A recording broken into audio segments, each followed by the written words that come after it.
ভিডিওটিতে ক্লিক করার জন্য আপনাদেরকে জানাই অসংখ্য ধন্যবাদ। আপনারা দেখছেন আপনাদের প্রিয় YouTube channel West Bengal DA salary. এখানে আপনারা প্রত্যেক দিন সরকারি কর্মচারীদের ডিএ, বেতন বৃদ্ধি যোজনা, ছুটি, প্রকল্প, সরকারি আপডেট, সরকারি নোটিফিকেশান প্রতিদিনের জন্য পাবেন। তাই অবশ্যই চ্যানেলের সাথে থাকবেন, চ্যানেলটিকে সাবস্ক্রাইব করে পাশে থাকা বেল আইকনটিতে প্রেস করে রাখতে ভুলবেন না।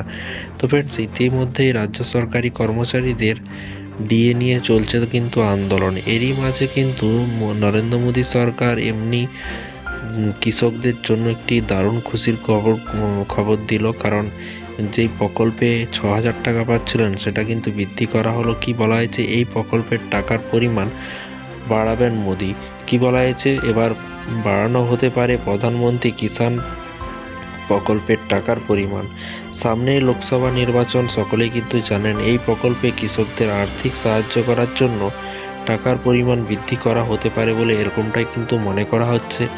এই প্রকল্পে কৃষকদের বছরে 6,000 টাকা করে দেওয়া হয়। কোন প্রকল্প? পিএম কিষাণ সম্মান নিধি প্রকল্পে কিন্তু 6,000 টাকা দেওয়া হয়। সেই 6,000 টাকা বৃদ্ধি হয়ে কিন্তু এই টাকার পরিমাণ বাড়িয়ে কিন্তু 8,000 টাকার করার কিন্তু বিষয়ে চিন্তাভাবনা করছে কেন্দ্র সরকার। তো তারপরে দেখুন, এখানে বলা হয়েছে কৃষকদের সাহায্য করার জন্যই কিন্তু চালু করা হয়েছে প্রধানমন্ত্রী কিষাণ সম্মান নিধি যোজনা। চলতি বছরে এপ্রিল-মে মাসে হতে পারে লোকসভা নির্বাচন।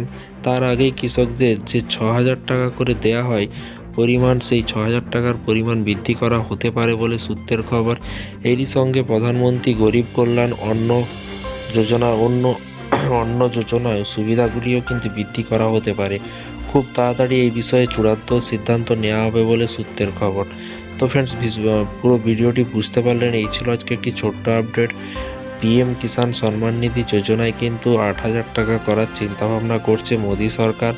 তো শুধু অপেক্ষা করুন, এবং ব্যাংকের অ্যাকাউন্টে আপনাদের বিধানসভা ভোটের আগেই কিন্তু 8,000 টাকা অ্যাকাউন্টে ঢুকতে চলেছে। ভিডিওটি ভালো লাগলে একটি লাইক করবেন, এবং বিভিন্ন রকম প্রকল্প, যোজনা, কেন্দ্র হোক বা রাজ্য হোক, সমস্ত আপডেট পাওয়ার জন্য চ্যানেলটিকে সাবস্ক্রাইব করে পাশে থাকা বেল আইকনটিতে প্রেস করে রাখতে ভুলবেন না। ভালো থাকবেন, সুস্থ থাকবেন। যদি কোনো ভুল হয়ে থাকে অবশ্যই ক্ষমা করে দেবেন। Thank you.